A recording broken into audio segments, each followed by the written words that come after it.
যে সময় অবতরণের ক্ষেত্রে যদি বস্তুর অবস্থান অসীম দূরত্বে থাকে আলোক রশ্মিগুলা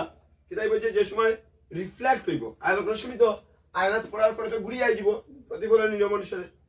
রিফ্লেক্ট হওয়ার সময় তারা সব রশ্মিগুলা একটা বিন্দু হইয়া তারা পাস হইব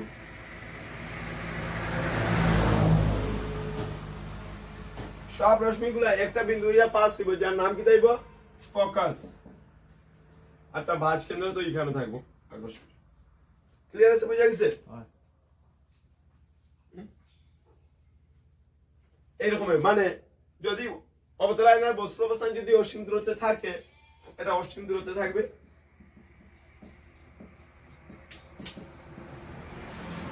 অসীম দূরত্বে থাকলে তাই বুঝে প্রথমের অবস্থান কোথায় হবে ফোকাসে হবে প্রথমের অবস্থান কোথায় হবে যেখানের মধ্যে সব রশ্মিগুলো আইয়া প্রতিফলক রশ্মি তো আইয়া প্রতিফলিত রশ্মি যেখানের মধ্যে সবগুলো মিলবো এই জায়গার মধ্যে কি যাবে প্রতিবিম্বের অবস্থান হবে প্রতিবিম্ব ওইখানেই ফর্ম হবে ইমেজ ওখানেই বানাইব ঠিক আছে কথা কি বলছি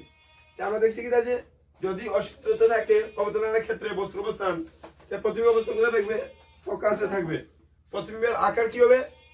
প্রতিবিম্বের আকার কি হবে প্রতিবিম্বের প্রথম দেখলাম প্রতিবিম্বের অবস্থান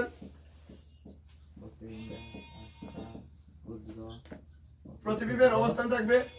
এফ তে প্রতিবিম্বের আকার কি থাকবে বিন্দু সম মানে বিন্দুর মতন থাকবো বিন্দুর সমান থাকবো আগে দেখা হচ্ছে প্রতিবিম্বের প্রকৃতি কি হবে